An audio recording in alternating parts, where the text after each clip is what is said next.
Hey everybody, happy Monday. Welcome to another edition of The Daily here with my good friend Simon Borg. I'm Nick Furshaw. Busy weekend in MLS, Simon, and we're going to start with the team at the top of the Supporters Shield standings. It's the New York Red Bulls, a 3-0 win on the road in Houston on Sunday. Tim Cahill with the fastest goal in MLS history. If you turned the game on late and missed it, it was already 1-0 Red Bulls. They went on to roll in this game.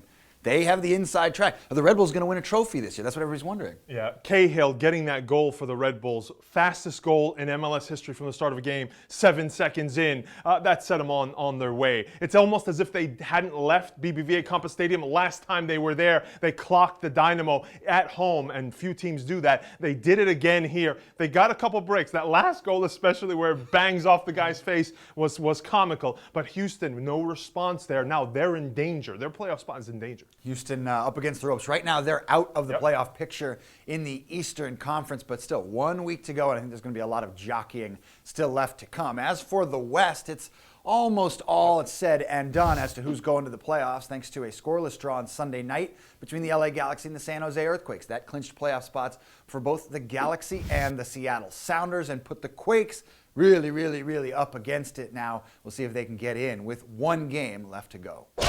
Well, to the top of the Western Conference, where Real Salt Lake and the Portland Timbers went at it on Saturday night. They ended up in a scoreless draw, but both teams clinched playoff berths on Saturday, and it was a playoff-like atmosphere at Geld Wen Field and a great matchup between these two teams. But what did we learn? What did we learn about these two teams? Well, that they're very evenly matched.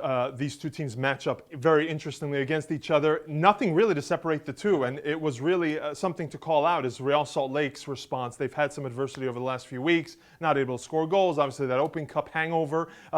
Still a worry for Salt Lake fans, though. Real Salt Lake still can't score goals going into the playoffs. They had that same issue last year, eventually got knocked out. They hope it doesn't carry on. A number of good matches between these two teams this year. Maybe we'll see them again in the playoffs. We'll probably also see the Colorado Rapids, a big win over the Vancouver Whitecaps on Saturday. That eliminated Martin Rennie's team and really put the Rapids right at the spot. You'd have to think they're on the road at Vancouver, but they need a lot of things to go wrong in order for them to miss the playoffs. Make sure you log on MLSsoccer.com/standings.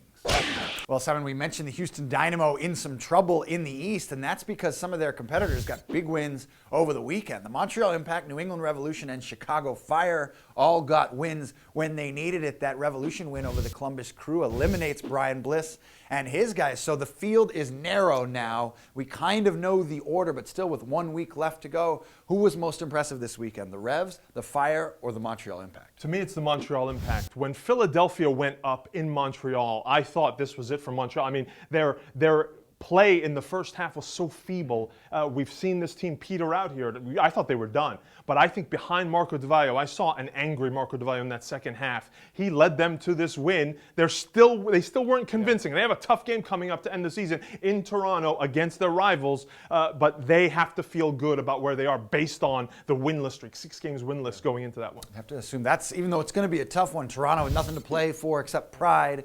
That's the easiest match of these three teams. Chicago's at New York, and New England turn right back around and go to Columbus. So we'll see if those three teams can lock down playoff berths. 1 week left to go. It's been interesting all the way up to the end. Make sure you log on MLSsoccer.com. You can find all those playoff scenarios, what needs to happen in order to fill out the playoff field. That does it for us. Back with another edition of The Daily tomorrow.